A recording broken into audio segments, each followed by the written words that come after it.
It's obvious from the questions that you've asked to the witnesses that the court gets it. And so there's only a few issues that we'd like to bring your or draw your attention to. And the first of those is that the reason we're here, the reason this hearing was set, is that you had ruled that ARS 16445 provides that the elections computer program is confidential. And the question was whether the requested files are indeed a computer program.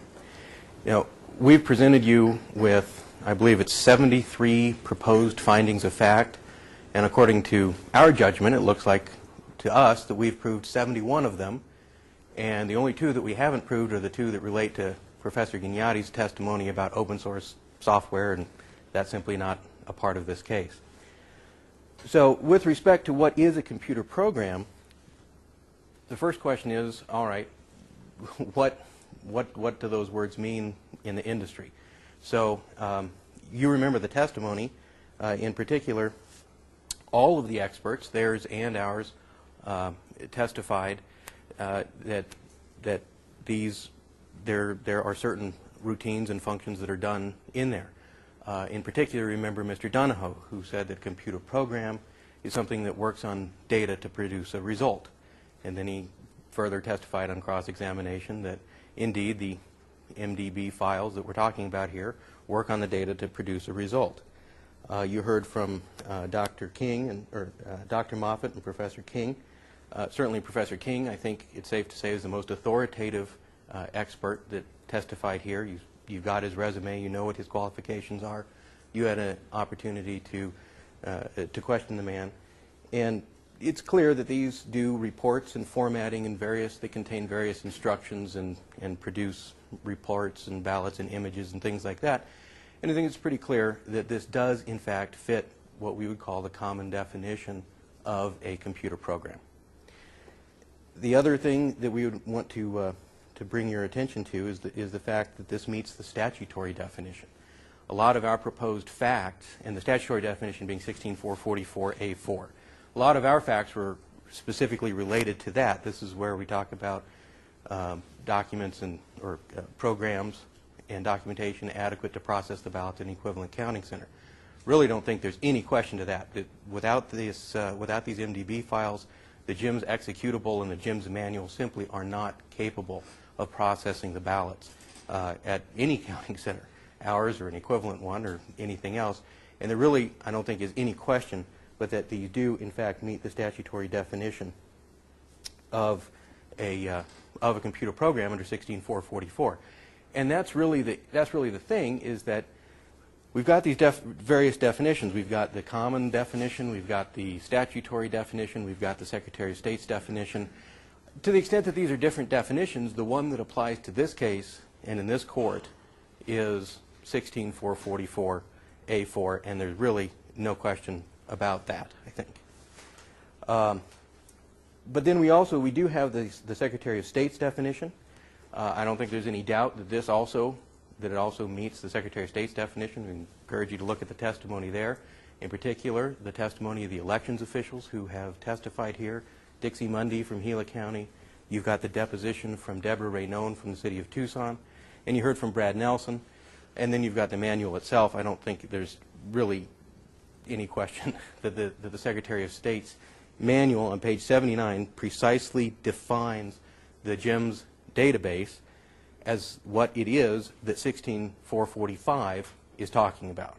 And really, that's pretty much the end of the inquiry in terms of the definition of computer program.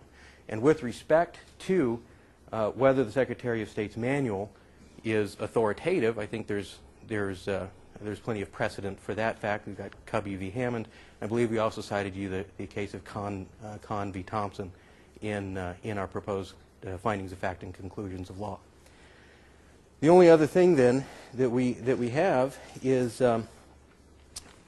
this what we call the balancing test, the Carlson v. Pima County balancing test.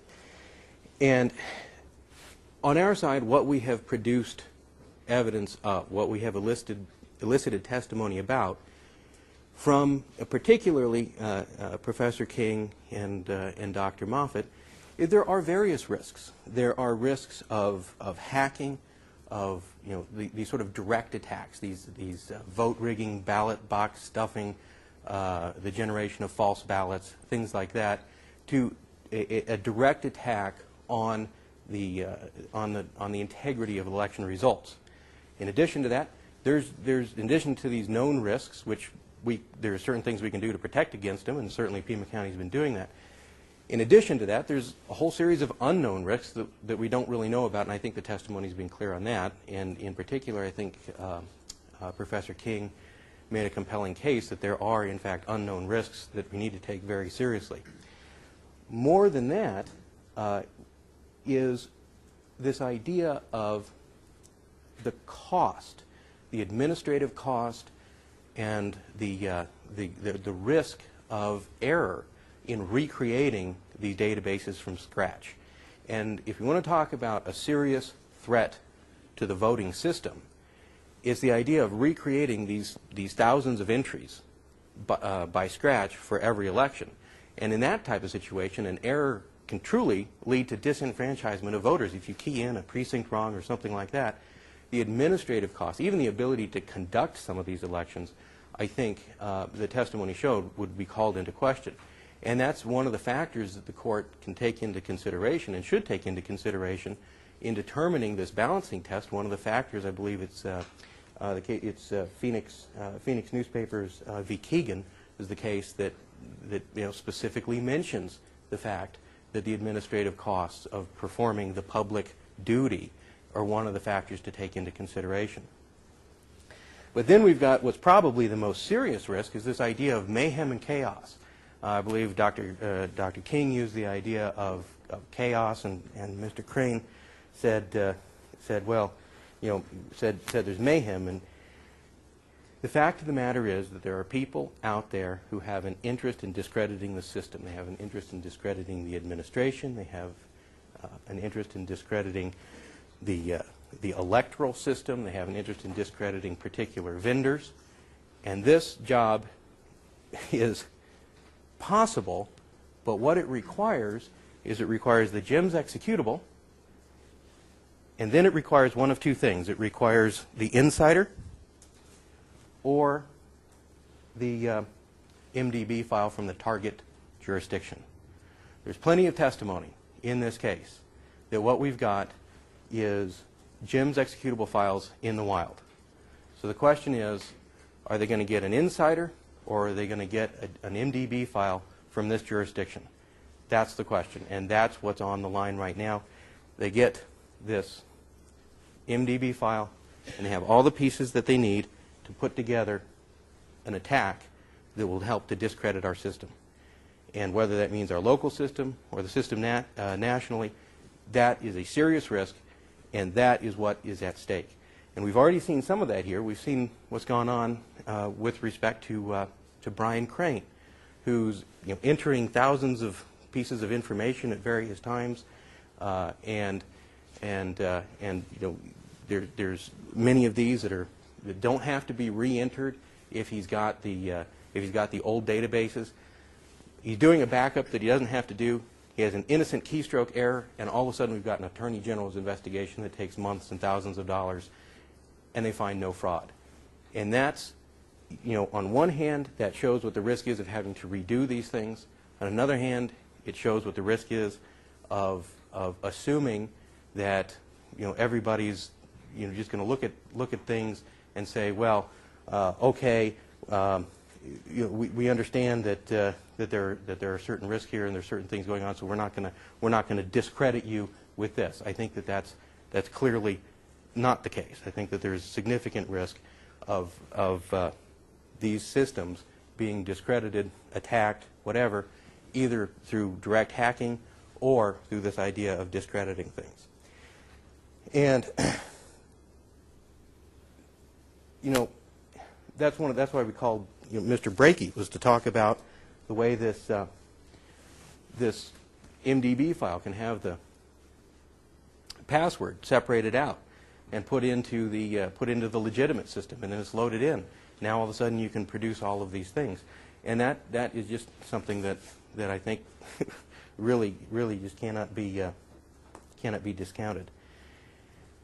And which leads me to the final point, which is this. Like I said, we think the court gets it, all right? And there's a certain sense in which that's a shame. And here's why that's a shame, is that in the process of doing these things that have already been done in this case, decent, honest, hardworking people, servants of the public, have had their name dragged through the mud, and they've been insulted, they've been defamed, they've been slandered, and it is a disgrace what has happened to these people. They never get thanked. Mr. Crane, you saw him. You examined him for a long time, Your Honor. You saw what kind of man he is. You saw what kind of character he has. Did all of his testimony help us? No, but I think you can tell that he's an honest, decent, hardworking guy, and he takes a lot of pride in his system and in what he does, and he doesn't get thanked. And it's a shame that that's irrelevant to this case, because it probably means he's never going to have a chance to have his name cleared in public. So I just want to say, speaking just for me, that at least today, I'd like it on the record that Pima County is lucky to have men like him on their payroll. That's all I have.